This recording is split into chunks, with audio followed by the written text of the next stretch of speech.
دلم از عالم و آدم فرارست، دلم از عالم و آدم فرارست، نصیبش طعم تلخ بیقراره.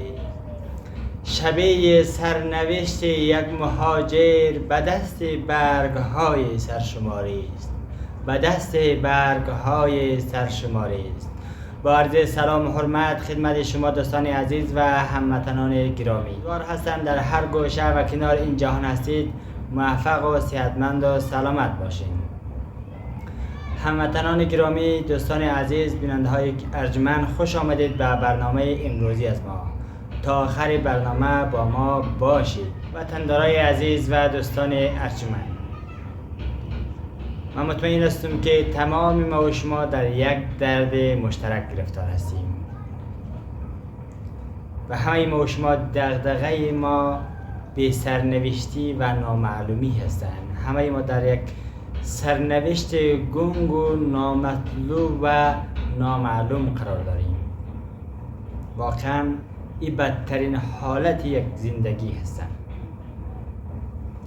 به این دلیل دنبال یک پیام خوش، دنبال یک خبر خوش هستیم که حداقل سرنوشت ما مشخص‌تر شود، روشن‌تر شود و مخصوصا کسایی که بچه مدرسه‌ای داره، کسایی که بچه هایشان در مدرسه موره و برایشان واقعا سخت هستند، چون همه ما دنبالی از هستیم که آینده اولاد ما روشن‌تر شود.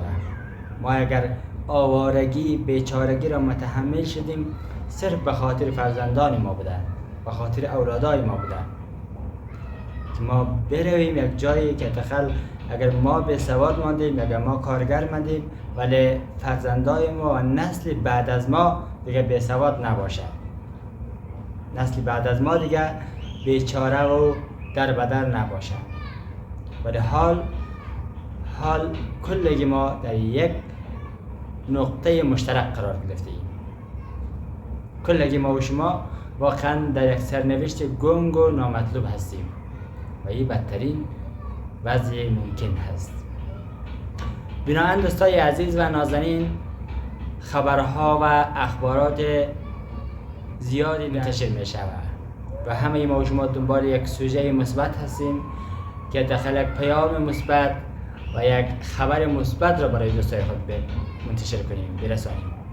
ولی متاسفانه بعضی ها شایعه پراکنی میکنن. اخباری که چند روز پیش اعلان شد که در آستان البرز مثلا تا تاریخ 11/1404 وقت داره مهاجرین، بعد از او غیر مجاز محسوب می شود، ولی کاملا دروغ است، کاملا تکذیب شده و کاملا شایع است. بریم این پیام رو بخوانیم که واقعا همینطور هست یا نیست. ازای دل برگه های سرشماری تمدید نشده است، به شایعات توجه نکنید. از روز گذشته خبری مبنی بر تمدید برگه های سرشماری از قول آقای دهقانشری مدیر کل امور اتباع استان البرز منتشر شده که با پیگیری از ایشان متوجه شدیم این خبر فیک بوده و صحت ندارد. آقای دهقانشری گفت طی روزهای اخیر با هیچ رسانه‌ای در خصوص سرشماری ها مصاحبه انجام نشده است، بنابراین این خبر کاملا دروغ و شایع هستند. دوستان عزیز و هموطنان گرامی، اخبار را از منابع رسمی و مطمئن دنبال کنید و ناحق خودتان سرگردان نکنید. تشکر از شما دوستان عزیز تا این دم با ما بودید.